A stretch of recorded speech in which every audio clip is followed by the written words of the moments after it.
이 시각 주요 뉴스입니다. 어제 하루 서울에 12cm 넘는 눈이 쌓여 12월 기준 42년 만에 최대 적설량을 기록했습니다. 강원 산간에 최고 30cm 눈이 더 내리는 등 오늘까지 전국에 눈과 비가 이어질 전망입니다. 노인 비하 발언 논란에 휩싸인 국민의힘 민경우 비상대책위원이 올해 초 이태원 참사 유가족을 폄훼하는 발언을 한 사실이 추가로 드러났습니다. 민 의원은 당 지도부에 누를 끼치고 싶지 않다며 비대위원직에서 사퇴했습니다. 더불어민주당 이재명 대표와 이낙연 전 대표의 만남이 당 혁신에 대한 입장차만 확인한 채 끝났습니다. 이재명 대표가 사퇴와 통합 비대위 요구를 거절하면서 이낙연 전 대표는 본격적인 창당 절차에 들어갈 것으로 보입니다. 260만 명이 이용하는 우체국 금융 시스템에서 접속이 제대로 이뤄지지 않는 오류가 또 발생했습니다. 이용자들의 불편이 잇따르고 있지만 우정당국은 아직 원인조차 파악하지 못하고 있는 걸로 전해졌습니다. 공공아파트 부실 시공을 막겠다며 정부가 대책을 내놓자마자 민간에서도 부실 시공 문제가 심각하다는 사실이 YTN 보도로 확인된 가운데 국토교통부가 민간 아파트 부실 시공도 근절하겠다며 종합대책 마련에 착수했습니다. 단독 보도합니다. 시청자 여러분 안녕하십니까? 12월 31일 굿모닝 YTN 1부 시작합니다. 올해 마지막 주말이던 어제 수도권 등에 한때 대설특보가 내려진 가운데 서울에선 12cm가 넘는 기습 폭설이 쏟아졌습니다. 42년 만에 12월 기준으로 가장 많은 눈이 짧은 시간에 내리면서 크고 작은 사고가 잇따랐습니다. 윤태인 기자가 보도합니다. 어디가 차선인지 보이지 않을 정도로 도로가 온통 새하얀 눈으로 덮였습니다. 차량들이 비상등만 켜놓고 멈춰서 있습니다. 뒤따르던 차들도 옴짝달싹하지 못합니다. 경기 용인시 양진아들목 부근에서도 트럭이 2차선 도로를 막아서며 차량들이 오도 가도 못하고 있습니다. 새해를 앞둔 연휴 첫날, 서울 등 수도권 폭설로 곳곳에서 크고 작은 사고가 잇따르며 시민들의 큰 불편이 이어졌습니다. 서울시는 비상근무 1단계에 돌입하고 시내 일부 도로를 통제한 뒤 긴급 제설 작업에 나섰습니다. 워낙 눈이 많이 오다 보니까 네네. 신고를 받고 지금 가는 길에 길도 막히고 이러면 좀 지연되는 건 있어요. 아, 예. 네, 하고 나면 또 쌓이고 하고 나면 또 쌓이고. 서울 독립문역 근처에서도 추돌 사고가 나면서 한때 일부 도로가 부분 통제됐습니다. 남산 2호 터널 입구 근처입니다. 평소엔 서울 도심을 오가는 차량들이 몰리는 곳이지만 예상보다 많은 폭설이 쏟아지면서 긴급 제설 작업을 위해 도로를 전면 통제하고 있습니다. 연말연시 약속으로 바쁜 시민들은 우산을 쓰거나 외투 모자를 뒤집어 쓰고 발걸음을 재촉했습니다. 이렇게 많이 올 줄은 몰랐어요. 우선 제가 기차 여행을 가야 되는데 지금 기차가 잘 운행이 될 수 있을지가 걱정입니다. 명동으로 오는 길에 2차례 넘어졌습니다. 손목이 많이 아픕니다. 지금 병원에 가봐야 될 것 같습니다. 수도권에 내려졌던 대설주의보는 오후가 되면서 전부 해제됐습니다. 연휴 첫날 서울에 내린 적설량은 12.2cm. 12월 기준으로는 42년 만에 하루 동안 가장 많은 눈이 내린 것으로 관측됐습니다.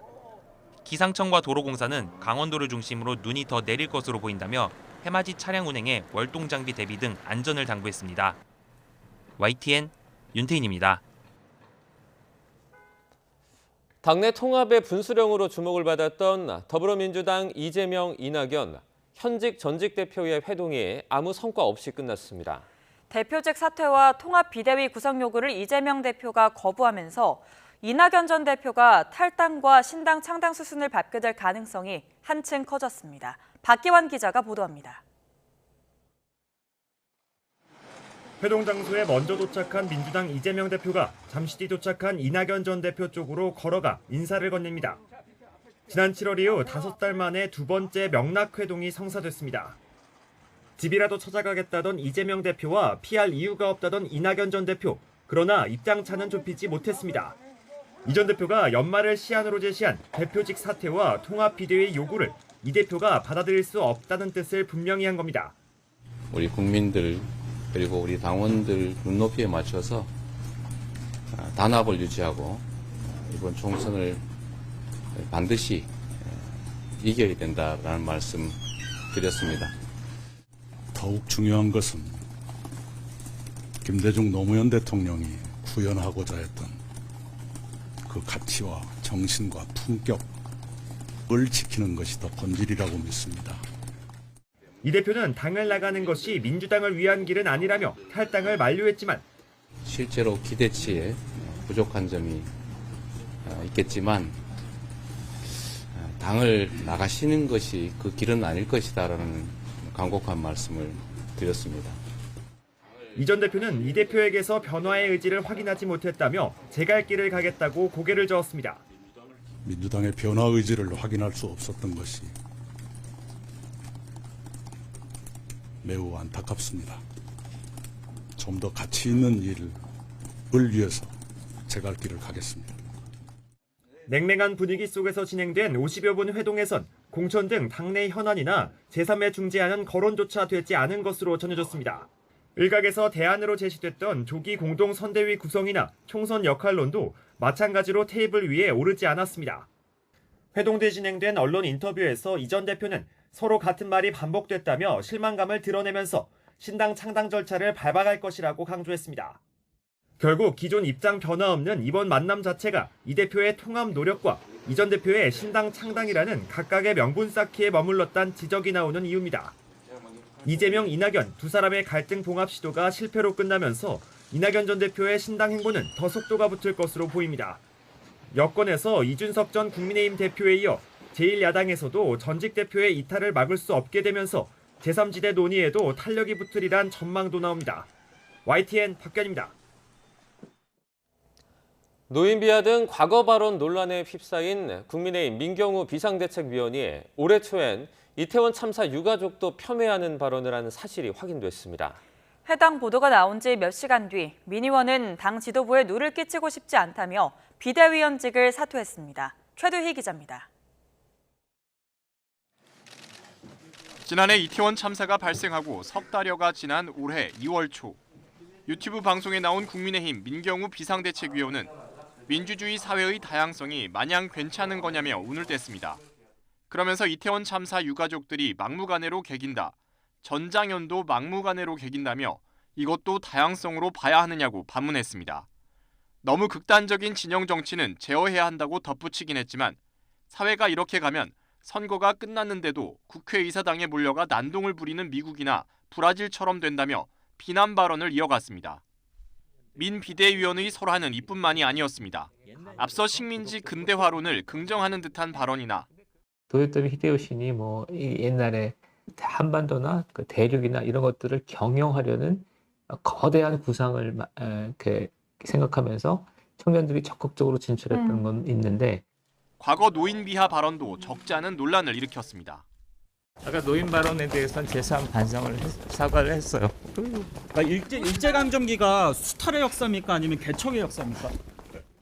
이딴 논란에 한동훈 비대위 초반 정치적 부담을 가중한다는 지적이 나오자 민 비대위원은 끝내 자진 사퇴를 결정했습니다. 비대위 출발에 누를 끼치고 싶지 않다며 앞으로 자신의 위치에서 운동권 정치 청산을 위해 최선의 노력을 다하겠다고 밝혔습니다. 비대위원으로 공식 임명된 지 단 하루 만입니다. 더불어민주당은 한 위원장이 막말 어벤져스를 꾸린 것이냐며 발언 논란을 일으킨 비대위원 전원 사퇴와 함께 한 위원장의 대국민 사과를 촉구했습니다. YTN 최두입니다. 야당 주도로 국회 본회의를 통과한 김건희 여사 특검법을 놓고 여야의 신경전이 연일 계속됐습니다. 대통령실과 여당이 거부권 행사 방침을 사실상 굳힌 가운데 이제 관심은 그 시기와 전국에 미칠 파장에 쏠리고 있습니다. 임성재 기자가 보도합니다. 김 여사 특검법을 수사 상황 생중계 등 독소 조항으로 점철된 총선용 악법으로 규정한 국민의힘이 민주당을 향해 특검 자진 철회를 촉구했습니다. 이재명 대표가 한동훈 비대위원장과의 상견례 자리에서 협력 강화를 언급한 만큼 정치 변화를 바라는 국민 명령을 이젠 따르라는 겁니다. 이재명 대표가 언제든 협력할 준비가 됐다고 한 것처럼 이제 정쟁용 탄핵과 총선용 특검과 같은 악법은 스스로 거두어 주십시오. 반면 민주당은 특검이 악법이라는 국민의힘의 주장은 말도 안 되는 억지이자 검사들 특유의 오만한 선민의식이라고 맞받았습니다.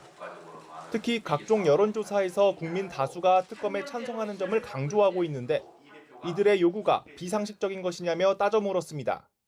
민의의 정당인 국회에서 헌법과 법률에 따라 처리된 법안을 거부하기 위해 궤변과 억지로 일관하는 대통령과 여당의 뻔뻔함을 국민께서 모를 줄 압니까? 내년도 예산안의 고비를 넘은 여야가 곧장 김여사 특검으로 팽팽한 대치를 이어가는 가운데 이제 관심은 윤석열 대통령의 네 번째 거부권 행사 시점으로 쏠리고 있습니다. 대통령 거부권, 즉 제2요구권은 법안이 이송된 지 15일 이내 하게 돼 있는데 대통령실은 즉각 행사 방침을 굳힌 상황입니다. 지난 28일 국회 본회의를 통과한 만큼 이르면 새해 초 거부권이 행사되리란 전망이 많습니다. 대통령은 법안이 정부로 이송되는 대로 즉각 거부권을 행사할 것임을 말씀드립니다. 특검법이 국회로 되돌아올 경우 다시 본회의를 통과하기는 쉽지 않아 보입니다. 재의결을 위해서는 출석 의원 3분의 2 이상, 즉 199명이 찬성표를 던져야 하는데 거대 야당이라고 할지라도 해당 의석수를 채우기는 쉽지 않기 때문입니다. 주요 변수는 국민의힘 공천 심사 이후 물갈이 대상이 된 의원들의 이탈표란 분석이 나오는데 민주당은 그 틈새를 노리는 분위기도 읽힙니다. 공천 갈등 전 조속한 재표결을 바라는 여당과 권한쟁의 심판 등 법적 대응을 검토하며 급할 게 없다는 야당 간 물밑 기싸움이 치열한 이유입니다. YTN 임성재입니다. 취임 2년차 윤석열 대통령 지지율은 1년 내내 30%대 초중반으로 오갔습니다. 정상 외교 때 반짝 최고점을 찍기도 했지만 이딴 거부권 행사와 이념 논란 등 악재가 적지 않았는데요. 윤석열 대통령의 2023년을 지지율로 살펴봤습니다. 조은지 기자입니다. 전형적인 포퓰리즘 법안입니다. 남는 쌀 강제 매수법입니다. 양국관리법의 1호 거부권 행사, 주 69시간 노동시간 논란에 미국의 도감청 의혹까지 악재가 겹쳤던 지난 4월 윤석열 대통령 지지율은 한국갤럽 기준 올해 유일하게 20%대를 찍었습니다. 대구 경북을 포함한 모든 지역에서 잘못한다는 평가가 많았고 20대부터 40대까지에선 긍정이 10%대에 머물렀습니다. 실타래를 푼 건 정상 외교.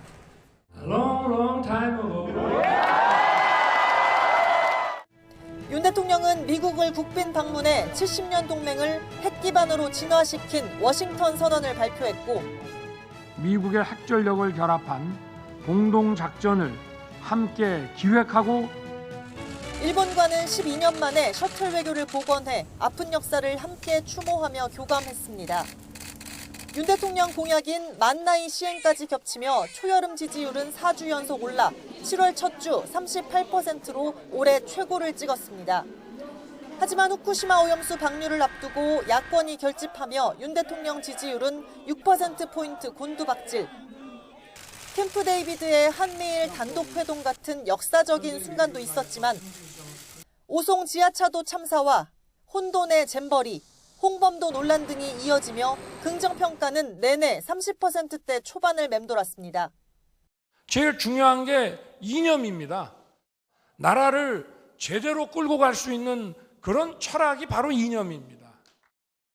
메가서울 구상과 공매도 한시적 금지 등 파격 정책에 꿈틀하는가 싶다가도 국민의힘 지도부의 갈등과 행정 전산망 오류, 부산 엑스포 실패에 금세 힘이 빠졌습니다. 정말 죄송하다는 말씀을 드립니다. 모든 것은 제 부족함입니다. 들쭉날쭉 롤러코스터를 탔던 취임 첫 해와 달리 집권 2년 차 윤 대통령 지지율은 30%대 초중반으로 굳어지는 모습입니다. 48.56% 대선 때 윤 대통령 득표율입니다. 선수는 전광판을 보지 않는다지만 윤석열표 정책을 관철하려면 30% 남짓인 콘크리트 아군을 넘어 외연 확장이 필요합니다. YTN 조은지입니다. 내년 4월 총선의 의미와 쟁점을 짚어보는 YTN 연말연시 기획 민심 2024 100일간의 총력전 시간입니다. 국회의원 선거 때마다 핵심 승부처로 꼽히는 곳은 단연 수도권인데요. 다가오는 총선도 마찬가지인데 여야 모두 판세를 뒤흔들 이슈를 선점하고 새로운 인물을 찾는 데 총력을 기울이고 있습니다. 이승배 기자가 보도합니다.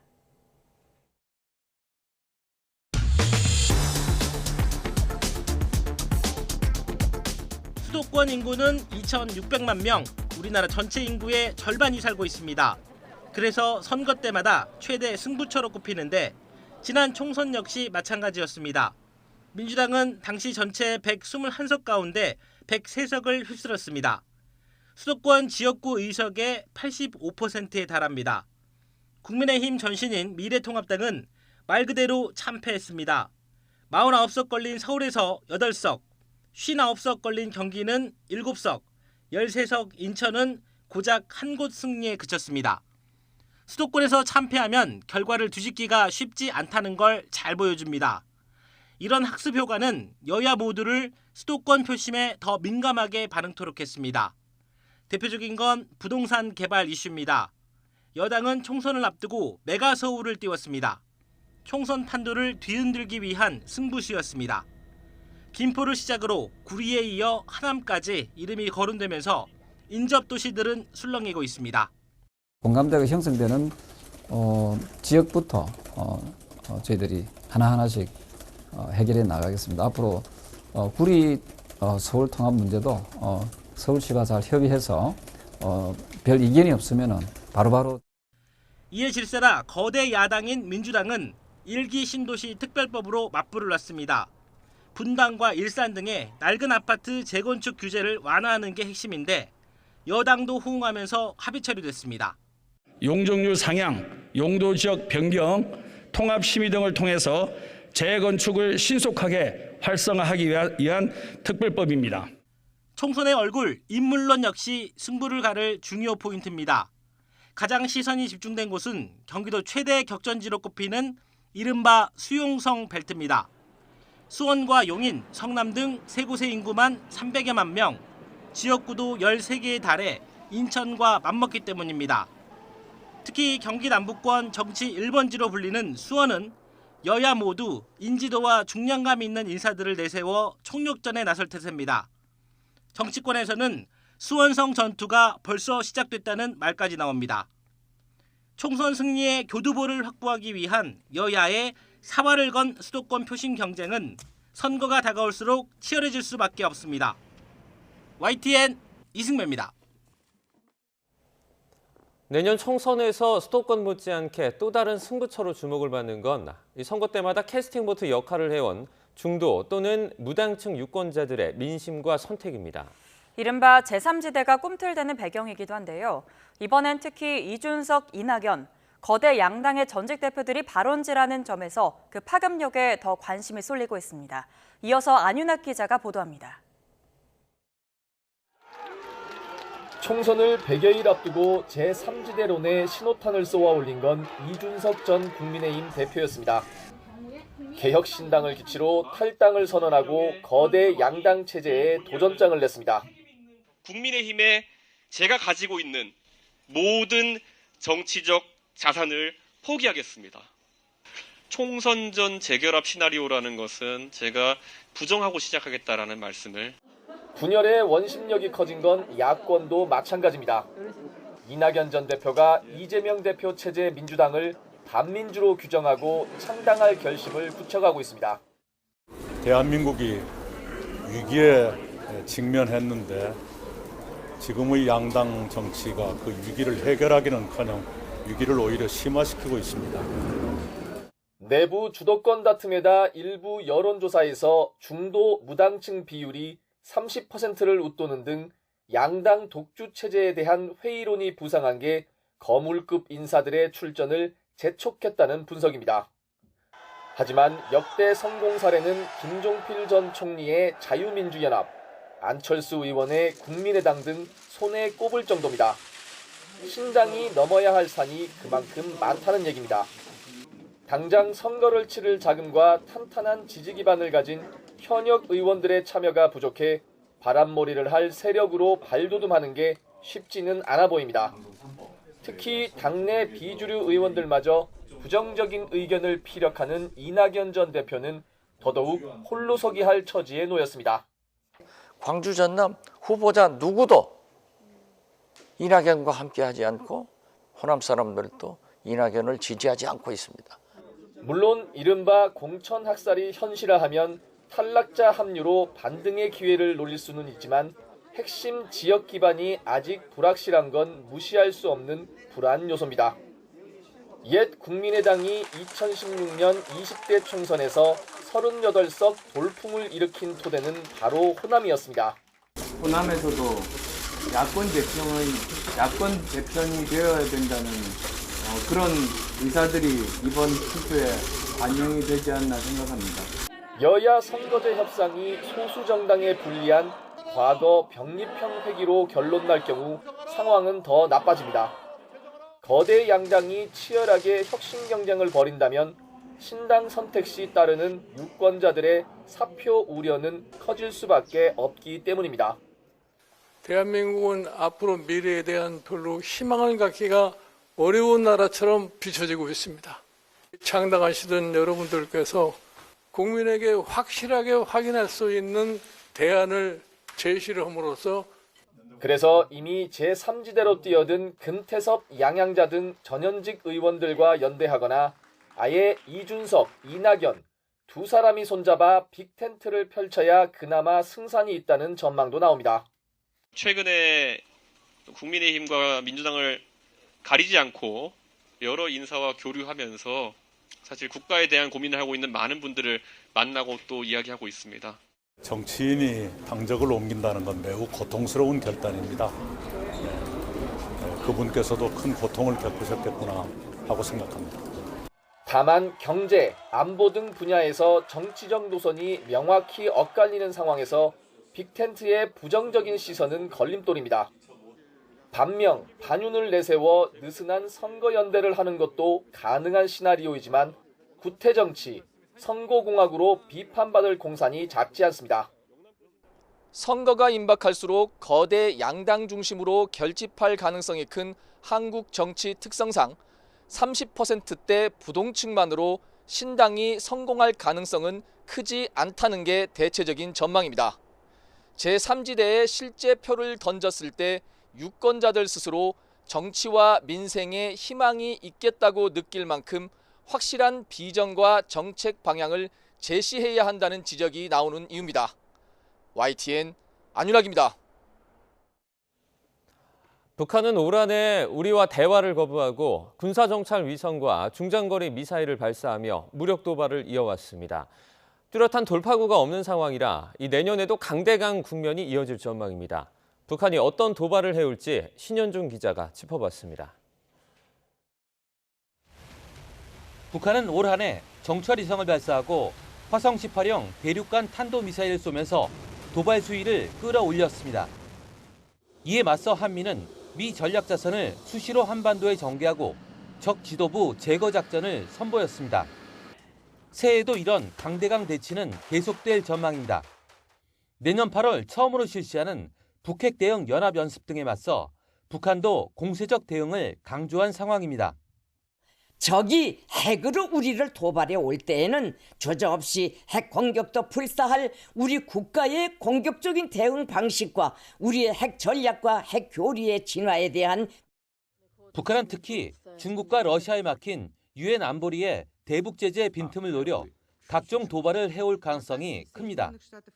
추가 정찰 위성 발사나 대륙간 탄도미사일 정상각도 발사, 잠수함에서의 SLBM 발사 등이 가능한 시나리오입니다. 이르면 새해 초 지난 3월 공개한 전술 핵탄두를 이용해 7차 핵실험을 강행할 수도 있다는 전망도 나옵니다. 북한이 3월 달에 전술 핵탄두를 미리 공개했기 때문에 빠르면은 내년 1월 8일 김정은의 40세 생일 전에 핵실험을 진행할 가능성이 있다고 보여집니다. 윤석열 대통령은 한반도 상황을 안정적으로 관리하기 위해 정상회담 개최를 위한 특사 교환이라든지 북한에 영향을 미칠 수 있는 중국의 중재자로 활용하는 방안을 적극 검토할 필요가 있다고 생각합니다. 북한은 특히 내년 미 대통령 선거 이후를 겨냥해 핵 군축 협상을 위한 핵무기 다량 생산을 꾀할 것으로 보여 이에 대한 한미일 3국과 국제사회의 대비도 필요해 보입니다. YTN 신현주입니다.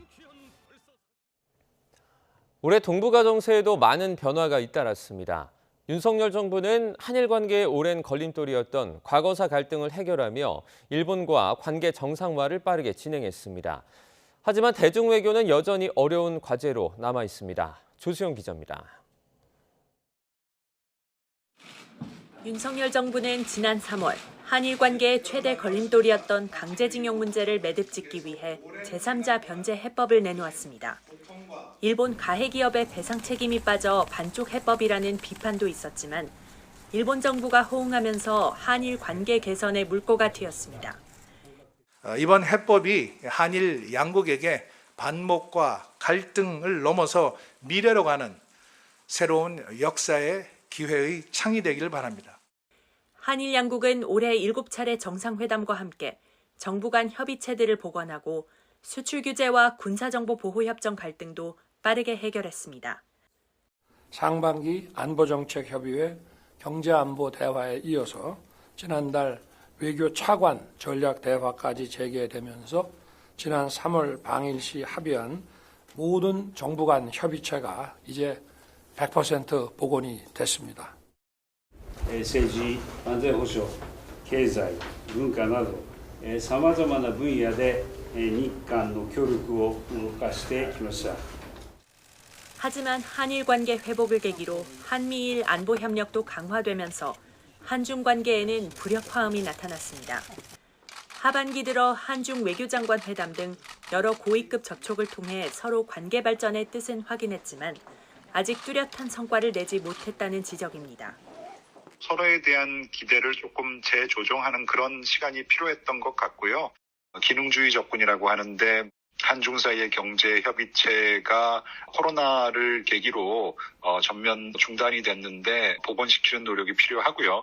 인적 교류, 문화 교류라든지 교육 교류를 더 활성화하는 것이 좋을 것 같습니다. 이런 가운데 한반도 정세와 관련해서는 유엔 안보리 무용론 속에 북러 군사 협력이 가속화하며 중국과의 협력 필요성은 더 커졌습니다. 핵무력 종점을 향해 달려가는 북한을 설득할 수 있는 중국의 역할을 끌어내는 게 새해에도 쉽지 않은 외교 과제가 될 것으로 보입니다. YTN 조수연입니다. 우체국 금융 시스템이 또다시 먹통이 되면서 연말 금융 업무가 급한 고객들이 불편을 호소하고 있습니다. 새해를 앞둔 연휴 아침부터 접속 장애가 이어졌는데 우정당국은 복구는커녕 장애 원인조차 제대로 파악하지 못하고 있습니다. 김연아 기자의 단독 보도입니다. 우체국 예금 홈페이지가 아침부터 접속 장애를 일으켰습니다. 사이트를 클릭하면 접속 장애 메시지만 반복됩니다. 새해를 앞둔 연휴 첫날 온라인은 물론 모바일 앱 접속까지 막힌 겁니다. 연말 연시, 급한 금융 업무가 몰리는 시기에 장애가 발생하면서 고객들은 온종일 발을 동동거려야 했습니다. 대리점에다가 좀 송금을 좀 해줘야 되는데 그런 것도 못하고 있고 제 지인한테도 이제 송금 자체를 못하고 제 또 그 입금된 것도 확인을 해야 되는데 아예 못하고 있는 거죠. 우체국 금융 이용자 수는 인터넷 뱅킹과 스마트 뱅킹, 우체국 페이까지 260만 명이 넘습니다. 접속 장애가 발생한 건 아침 7시쯤. 우정사업본부는 모든 이용자가 접속 장애를 겪은 건 아니고 일부 간헐적으로 문제가 발생했다고 밝혔습니다. 문제는 한나절이 넘도록 복구는커녕 장애 원인도 파악하지 못했다는 겁니다. 우체국 금융 장애 발생으로 인해서 국가정보자원관리원과 금융시스템 구축 사업자 등과 함께 발생 원을 찾기 위해서 최선의 노력을 다하고 있습니다. 우체국 금융은 앞서 지난 5월 차세대 시스템을 오픈했는데 개통 당일은 물론 이후에도 시스템 장애가 반복됐습니다. 특히 지난 7월엔 잔고가 없는데도 송금되는 등 1,700여 건의 대규모 입금 오류가 발생하기도 했습니다. YTN 김현아입니다. 정부는 검단 철근 누락 사태를 계기로 공공아파트 부실 시공 근절 대책을 내놨지만 민간 아파트 부실 시공 문제는 사각지대에 놓여 있습니다. 대우건설의 띠철근 누락을 고발한 YTN 보도를 계기로 국토교통부는 민간 아파트도 이 부실 시공을 근절하는 대책을 추진한다는 방침입니다. 이승윤 기자의 단독 보도입니다. 서울 불광동 민간 아파트에서 무게를 지탱하는 주 기둥의 띠철근이 50% 누락된 사실을 고발한 YTN 보도. 공공아파트 부실 시공 재발을 막기 위한 정부 대책 발표 이후 민간에서도 부실 시공 문제가 심각하다는 점을 확인한 첫 사례였습니다. 이후 서울 방이동 주거용 오피스텔에서도 부실 시공 문제가 제기됐습니다. 모바일이 지금 그라인더에서 옆에를 지금 갈아냈어요. 그리고 가는 철근이 나오고 콘크리트 두께가 얇아졌고 이게 좀 문제가 있다고 판단이 되고. 수 분양자들은 자체적으로 구조 안전 진단을 받아 시공사와 시행사의 안전 문제 해결을 촉구했고 시공사는 부랴부랴 보강 작업에 들어갔습니다. 국토교통부는 YTN 보도를 계기로 그동안 사각지대에 있던 민간 아파트 부실 시공을 근절하기 위한 종합대책 마련에 들어갔습니다. 이번에 저희가 이 부실 공사, 부실 건설 이 부분에 대해서 전반적인 지금 대책을 세우고 있습니다. 민간도 시간이 걸리더라도 이 제대로 온 견제와 감시 속에서 견실하게 안전하고 충실한 시공이 이루어질 수 있도록. 특히 철근을 누락하는 건설업체에 앞으로 엄청난 불이익을 주겠다는 점도 확실히 했습니다. 이제는 정신 차리고 시스템을 바꿔야 될 때가 됐습니다. 만약에 철근을 빼먹는 것은 그 이상의 엄청난 불이익이 가도록 해야 된다고 봅니다. 신임 박상우 장관도 취임 일성으로 부실 시공 근절을 강조함에 따라 민간 아파트 부실 시공 근절 대책은 국토부 수장 교체에도 탄력이 붙을 전망입니다. 설계, 시공, 감리 간의 상호 견제 시스템을 구축하여 건설 안전 사고를 방지하고 부실 시공을 차단해야 합니다. 민간 아파트 부실 시공을 근절한 대책은 새해 국토교통부의 주요 과제로 추진될 전망입니다. YTN 이승윤입니다. 유네스코 세계문화유산인 김포 장릉 주변의 이른바 왕릉뷰 아파트에 대해서 경관을 해친다는 이유로 공사 중단을 명령한 처분은 부당하다는 대법원의 첫 판단이 나왔습니다. 대법원은 대광 ENC와 대광건영이 문화재청을 상대로 낸 공사중지 처분 취소 소송 상고심에서 원고 승소 판결한 원심의 판결을 확정했습니다. 이들 건설사는 지난 2021년 문화재청이 장릉 반경 500m 안 보존 지역에 사전 심의 없이 20m 이상의 높이로 아파트를 지은 건 위법하다며 공사 중지를 명령하자 이번 소송을 냈습니다. 앞서 1심은 아파트 건설 지역이 장릉의 역사문화 환경 보존 지역으로 볼 수 없고 경관을 저해할 우려가 있는 건물도 아니라며 건설사들의 손을 들어줬고 2심과 상고심 판단도 같았습니다. 현재 다른 건설사들도 문화재청 처분에 불복해 소송을 내 대법원의 판단을 기다리고 있고 공사는 대부분 마무리돼 입주도 끝난 것으로 알려졌습니다. 코로나19 선별진료소가 올해를 마지막으로 문을 닫습니다. 4년 가까운 시간 동안 밤낮 없이 진료소를 지켜왔던 의료진은 시민들과 함께 어려움을 이겨냈다며 소회를 전했습니다. 임예진 기자가 보도합니다. 마스크 쓴 사람들이 꼬리에 꼬리를 물고 이어집니다. 생소했던 면봉 검사도 북적이던 검사소도 이제는 역사 속으로 사라집니다. 지난 4년간 코로나19 최일선에서 사투를 벌여온 선별진료소가 새해 문을 닫습니다. 무려 1,441일 동안 끼니 챙길 시간도 없이 진료소를 지켜온 의료진은 마지막 짐을 정리하며 만감이 교차합니다. 많은 사람들을 이제 뭐 줄 세우기 하신다거나 접수를 도와주신다거나 하는 그런 업무들을 사실 시민분들이 많이 해주셨고요. 그분들이 사실은 가장 생각이 납니다. 추울 땐 춥고 더울 땐 더운 환경에서 모든 사람들이 열심히 일해준 것 같아서 그래서 빨리 이런 시국이 빨리 없어지지 않았나. 코로나 유행 시대가 끝났다는 걸 실감하게 되면서 일상으로의 완전한 복귀 기대도 커졌습니다. 코로나가 좀 많이 주춤하기도 하고 없어져서 앞으로 자녀 출산했을 때 코로나 때보다는 좀 마음 편하게 자녀를 키울 수 있을 것 같아서 보건소 선별진료소가 문을 닫으면서 새해부터는 일반 의료기관에서만 코로나19 검사를 받을 수 있습니다. 다만 먹는 치료제 대상군인 만 60세 이상 고령자와 고위험군 입원 환자 등은 지금처럼 무료로 검사를 받을 수 있습니다. 보건소는 상시 감염병 관리와 건강 증진 업무를 하던 예전의 모습으로 돌아갑니다. 중앙방역대책본부는 겨울철 호흡기 감염 유행이 안정기에 접어들 때까지 코로나19 위기 경보 단계를 경계 수준으로 유지하며 대응하겠다는 방침입니다. YTN 임혜진입니다. 올해는 답답했던 마스크를 벗어 던지고 코로나19에서 완전히 해방돼 일상을 되찾은 한 해였습니다. 하지만 이미 긴 시간 코로나19와 싸워야 했던 만큼 국민들의 건강과 의료계에는 생채기가 남아 있는데요. 코로나19에서 일상으로 돌아온 올 한 해를 김혜은 기자가 돌아봤습니다. 코로나19 감염 우려에 불안한 시민들은 마스크를 사기 위해 밤낮 없이 사투를 벌이고 있습니다.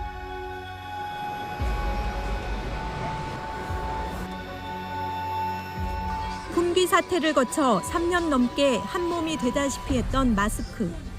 올 초부터 단계적으로 실내 마스크 착용 의무가 해제되면서 숨통이 트였습니다. 안경에 성에가 끼고 오니까 그런 면에서 저는 편하다고 생각하고 있어요. 지난 5월 WHO는 마침내 코로나19 종식을 선언했고 우리도 국내 첫 환자가 나온 지 3년 4개월 만에 위기 경보 단계를 낮췄습니다. 하나, 둘, 셋. 진단검사를 도맡았던 선별진료소도 이제 새해부터는 모두 역사 속으로 사라지게 됩니다. 이렇게 코로나19의 긴 터널을 빠져나오면서 국민 10명 가운데 8명은 일상을 회복했다고 느끼고 있습니다. 하지만 코로나19 치료에 전념했던 공공병원들은 환자도 의사도 떠나면서 빚더미에 내몰렸습니다. 내년에 회복기 예산 1,000억 원을 지원하기로 했지만 터널의 끝은 보이지 않습니다. 저희가 11월 달에 대출을 했거든요. 그래서 지금 많이 버티면 1월. 코로나19 탓에 국민 면역력도 약해져 독감을 비롯한 호흡기 감염병이 길게 이어지고 있는 것도 문제입니다. 거리 두기와 마스크로 바이러스 노출을 막았는데 오히려 면역 비지대에 쌓였다는 겁니다. 이제 집단 내 면역이 떨어지다 보니까 이제 많이 걸릴 수 있는 사람이 이제 지역 사회 내에 있으니까 그게 계속 유행을 하는 패턴으로 이제 1년까지 유지되는 상황들이 돼서 독감 치료제가 부족한 상황까지 벌어지자 보건당국은 부랴부랴 수급 관리에 나섰습니다. 겨울이 지나면 독감도 약해질 수 있지만 대유행 감염병 발생 주기가 짧아지고 새로운 고위험 병원체도 나오고 있어서 장기적인 대책이 필요한 상황입니다. YTN 김혜은입니다. 독감으로 의심되는 환자 수가 일주일 사이 20% 감소했습니다. 질병관리청 감염병 표본감시 주간 소식지를 보면 지난 17일부터 23일 외래 환자 1,000명당 인플루엔자 의심 증상 환자는 43.4명으로 직전 주에 비해서 20% 감소했습니다. 2주 연속으로 줄었지만 유행 기준보다는 6.7배나 높아서 여전히 주의가 필요하다는 지적이 나오고 있습니다. 특히 이번 독감 유행은 초중 고등학생 가운데 많이 나오고 있습니다. 의사 환자 천분율은 13세에서 18세가 85명으로 가장 많고 7세부터 12세가 84.5명으로 그 뒤를 이었습니다. 19세에서 49세 환자도 55.9명으로 많았지만 50에서 64세는 23.5명, 65세 이상은 13.8명으로 떨어졌습니다. 영유아 환자가 많은 호흡기 세포 융합 바이러스 감염증 증가세도 소폭 감소했고 중국에서 확산해 국내 유행이 우려되고 있는 마이코플라스마 폐렴의 입원 환자도 역시 감소 추세를 이어갔습니다. 내년 우리 산업계 전망을 분야별로 짚어보는 시간. 올해 역대 최고 실적을 거둔 전기차 수출 전망을 살펴볼 텐데요. 전기차의 수출이 65% 이상 증가하면서 수출을 견인했는데 올해는 미국과 유럽의 자국 우선주의 확산으로 전략의 다변화가 요구되고 있습니다. 홍상희 기자가 보도합니다. 현대차와 기아는 올해 11년 만에 300억 불과 200억 불 수출의 탑을 나란히 수상했습니다. 사상 최대 수출 실적을 기록해 국가 경제에 기여할 수 있었던 것은 늘 우리를 지지해 주시는 고객들이 있었기에 가능했습니다. 국내 완성차 수출액이 역대 최대 실적을 돌파한 가운데 효자 역할을 한 건 전기차였습니다. 해마다 꾸준히 늘던 하이브리드와 전기차, 수소차 등 국내 완성차 업체의 친환경차 수출은 사상 첫 70만 대 돌파가 확실시됩니다. 특히 전기차 수출은 지난해보다 65.7%나 늘면서 하이브리드차 실적을 처음으로 앞섰습니다. 전기차 라인업을 확대해 소비자들의 관심을 끌었고 미국의 인플레이션 감축법, IRA 시행에 대응해 상업용 자동차 리스 판매와 고급화로 전략을 바꾼 것이 주요했습니다. 내년에도 하반기 금리 인하 기대감과 소비 심리 회복으로 전기차 수출 환경은 나쁘지 않습니다. 변수는 자국 우선주의의 확산입니다. 미국의 IRA에 이어 프랑스는 전기차 생산부터 운송까지 모든 과정에서 탄소 배출량을 측정해 보조금을 차등 지급하는 전기차 보조금 개편안을 내년부터 시행할 방침입니다. 이탈리아도 환경 보조금 제도 도입을 검토하고 있고 독일은 이달부터 전기차 보조금 지급을 아예 중단했습니다. 짧은 주행거리, 중간급의 주행거리, 롱레인지 이렇게 거리별로 옵션을 두는 방법과 저가형 배터리를 사용함으로써 완전히 가격을 낮춰주는 전기자동차의 옵션 다양화를 시도할 필요가 있다는 거죠. 업계에서는 내년 자동차 내수 시장이 1.7% 후퇴하고 수출은 1.9% 증가할 것으로 내다보고 있습니다. 전기차를 둘러싼 세계 각국의 자국 우선주의 허들이 높아지면서 국내 완성차 업체들도 현지 공장 완공을 앞당기거나 현지화 전략 강화 등 쉽지 않은 과제에 직면하게 됐습니다. YTN 홍상입니다. YTN의 내년 산업계 전망 네 번째로 살펴볼 분야는 우리 경제의 핵심 품목인 반도체입니다. 인공지능의 폭발적인 성장과 함께 제2의 도약을 준비하고 있는 반도체 시장의 전망을 김태민 기자가 짚어봤습니다. 지난해 말부터 침체에 빠졌던 반도체 시장은 다시 활기를 찾았습니다. 올해 중순부터 이어진 감산으로 공급은 줄고 수요가 늘면서 가격 회복세가 뚜렷해졌습니다. 내년에 단가가 많이 회복될 것으로 예상이 되고요. 특히 고가 제품 수출이 많이 늘어나면서 물량도 물량이지만 단가가 많이 상승해서 이것이 수출 증가에 큰 영향을 미칠 것으로 생각합니다. 내년 반도체 산업 회복의 핵심은 전 세계에 빠르게 몰아닥친 인공지능 열풍에 있습니다. 인공지능 서비스를 구현하려면 서버가 필요하고 그 서버엔 우리 기업들이 만드는 고대역폭 메모리 HBM이 들어갑니다. HBM은 기존 디램 메모리를 수직으로 쌓고 데이터가 오가는 통로를 넓혀 작업 처리 속도를 끌어올린 고부가 가치 제품으로 수요가 빠르게 증가하고 있습니다. 선제 투자로 기술력의 우위를 갖춘 SK하이닉스가 전 세계 HBM 시장 점유율 1위를 유지하고 있고 삼성전자는 HBM의 설계, 생산, 마무리 공정을 모두 처리할 수 있는 세계 유일 업체라는 뚜렷한 강점이 있습니다. 성장세가 뚜렷한 서버와 달리 스마트폰, PC 등 IT 제품의 수요 회복은 여전히 미지수입니다. 제품 교체 주기가 길어진 데다 국제정세 불안, 경기 회복 지연 등의 우려가 남아있기 때문입니다. 내년에도 글로벌 소비 심리가 악화된 상태에서 그러한 소비 교체가 지연 등등의 이유로 ICT 산업이 그렇게 회복세가 크게 나타나지 않을 것 같다라고 보고 있습니다. 하지만 AI 기능을 기기 자체에서 구현하는 신형 스마트폰의 등장은 새로운 반도체 수요를 기대하게 만드는 요인이기도 합니다. 내년 반도체 산업의 시장 회복이 확실시된 가운데 회복의 강도와 AI 수요에 대처하는 우리 기업의 기술 경쟁력이 관건이 될 전망입니다. YTN 김태민입니다. 네, 올해 증시는 테마주인 2차 전지 열풍과 금리 전망에 따라 롤러코스터를 탔습니다. 크게 출렁였던 증시는 미국의 내년 금리 인하 시사에 반등하면서 1년 만에 상승 마감했습니다. 이형원 기자입니다. 올해 출발은 2200선으로 불안했습니다. 경기 부진 속에 지난해처럼 하락장이 거듭되나 했는데 테마주 열풍이 상반기 주가를 끌어올렸습니다. 에코프로로 대표되는 2차 전지를 향한 투심에 코스피, 코스닥 할 것 없이 급등한 겁니다. 한국의 개인 투자분들이 선택한 건 결국 2차 전지가 된 거죠. 엄청난 자금들이 이쪽에 한 번에 몰리면서 변동성이 증폭되고 있고 뜨거웠던 열기에 찬물을 끼얹은 건 미국발 긴축 장기화 우려였습니다. 연중 상승분을 대부분 반납할 정도였습니다.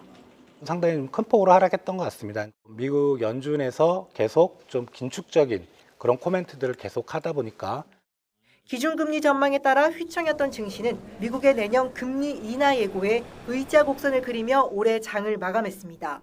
1년 만의 반등으로 지난해보다 19% 가까이 올랐습니다. 시가총액 기준으로는 350조 원 넘게 늘었습니다. 특히 2차 전지와 반도체 관련주 오름폭이 컸습니다.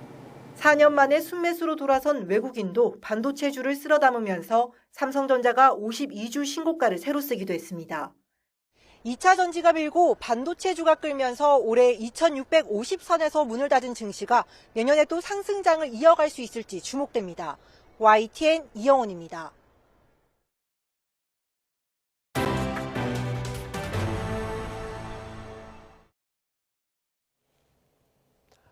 새해 첫날에는 동해안과 제주도를 제외한 전국에서 비교적 선명하게 떠오르는 첫 해를 볼 수 있을 전망입니다.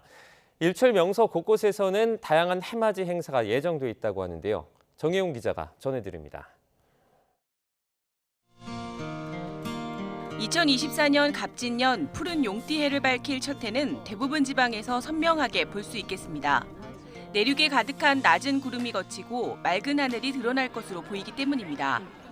다만 동해안과 제주도는 해상에 만들어지는 낮은 구름이 영향을 주며 해맞이가 어려울 전망입니다.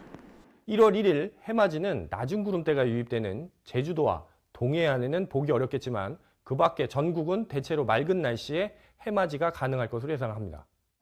새해 첫 해를 가장 먼저 볼 수 있는 곳은 독도로 7시 26분입니다. 내륙의 해돋이 시각은 부산 7시 32분, 대구 7시 36분, 청주 대전 7시 42분, 서울은 7시 47분 등입니다. 새해 첫 해돋이와 함께 일출 명소에서는 다양한 해맞이 행사도 예정돼 있습니다. 우선 서울에서는 하늘공원, 응봉산, 도봉산, 아차산 등 17개 해맞이 명소에서 다양한 행사를 준비 중입니다. 지자체에서도 소원 풍선 날리기, 페이스 페인팅, 풍물놀이 등이 진행됩니다. 울산 간절곶과 포항 호미곶, 강릉 정동진 등에서도 코로나 이후 4년 만에 해맞이 축제를 준비 중인데 구름에 가려진 해돋이의 아쉬움을 달랠 수 있을 것으로 보입니다. 기상청은 새해 첫날 한파는 없지만 아침 저녁에는 영하권의 쌀쌀한 날씨가 예상되는 만큼 체온 관리에 각별히 유의해달라고 당부했습니다. YTN 정혜윤입니다. 울산은 한반도 육지에서 새해 일출을 가장 먼저 볼 수 있어 매년 해맞이 행사 명소가 되고 있는데요. 2024년 갑진년 푸른 용을 맞을 준비에 한창인 울산 간절곶으로 가보겠습니다. JCN 울산중앙방송 전동훈 기자입니다. 푸른 용 모형의 유등터널이 좋은 기운을 품고 바다를 향해 고개를 들고 있습니다. 바다가 보이는 곳은 가족끼리, 연인끼리 삼삼오오 모여 올해의 마지막을 사진으로 남겨봅니다. 간절곶의 2024년 새해 첫날 일출 시각은 오전 7시 31분. 한반도 육지에서 새해에 가장 먼저 일출을 볼 수 있어 해맞이 행사 준비도 한창입니다. 전국 최고의 일출 명소이니만큼 1000대의 드론 라이트쇼, 대형 청룡 유등으로 꾸민 야간 경관 전시, 그리고 정크 아트를 준비했습니다. 갑진년 새해에 비상하는 청룡의 기운을 울주 간절곶에서 만끽하시기 바랍니다. 올해는 코로나 팬데믹 이후 4년 만에 해맞이 행사가 정상적으로 개최됩니다. 간절곶뿐만 아니라 북구 무룡산과 동구 슬도와 대왕암공원, 중구 병영성 등 다양한 곳에서 해맞이 행사가 펼쳐질 예정입니다. 관광객들도 벌써부터 이렇게 간절곶을 찾아 올 한 해를 정리하고 신년의 기운을 한껏 느껴봅니다. 연말을 맞이해서 부모님들이랑 좋은 시간 보내려 이제 간절곶에 왔고, 이제 내년에 청룡해인 것처럼 이제 하늘로 비상할 수 있도록 이제 준비할 수 있는 계기가 될 수 있을 것 같습니다. 울산 대공원 동문광장에서 제야의 종 타종식과 함께 화려한 불꽃놀이로 이어지는 송년 제야 행사가 열릴 예정입니다. JCN 뉴스 전동훈입니다. 올해는 역사상 가장 더웠던 1년으로 인류의 기후위기 대처 능력에 의문이 제기된 해로 기록될 것이라고 세계 과학자들이 경고했습니다. 미국 국립해양대기청은 지난 174년 가운데 올해가 가장 더운 해가 될 확률이 99%가 넘는다고 밝혔습니다. 미국 기후분석단체 버클리어스도 올해 평균 기온이 산업화 이전보다 1.5도 이상 높았을 것이 거의 확실하다고 분석했습니다. 1980년대 기후위기를 최초로 공개 경고한 제임스 헨슨 미 컬럼비아대 교수는 올해와 내년은 기후변화 대응에 있어 정부의 무능함이 드러난 전환점이 될 것이라고 말했습니다. 또 헨슨 교수는 영국 일간 가디언과의 인터뷰에서 세계가 지구온난화를 막는 데 실패했을 뿐 아니라 온난화 속도가 오히려 가속화했다며 이같이 말했습니다.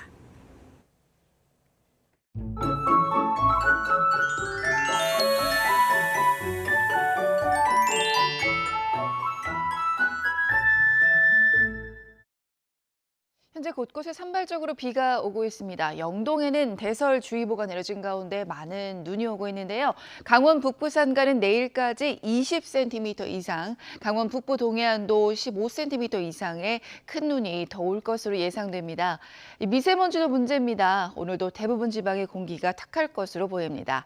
이 비나 눈은 오전엔 대부분 그치겠지만 충청과 호남은 저녁까지, 제주도는 밤까지, 영동과 동해안은 내일 새벽까지 이어질 것으로 보입니다. 현재 기온 살펴보겠습니다. 현재 서울 기온은 2.4도고요. 낮 기온은 서울이 6도, 청주도 6도, 부산 10도로 예상됩니다. 날씨였습니다. 굿모닝 YTN 1부 마칩니다. 잠시 후 5시 50분 2부에서 뵙겠습니다.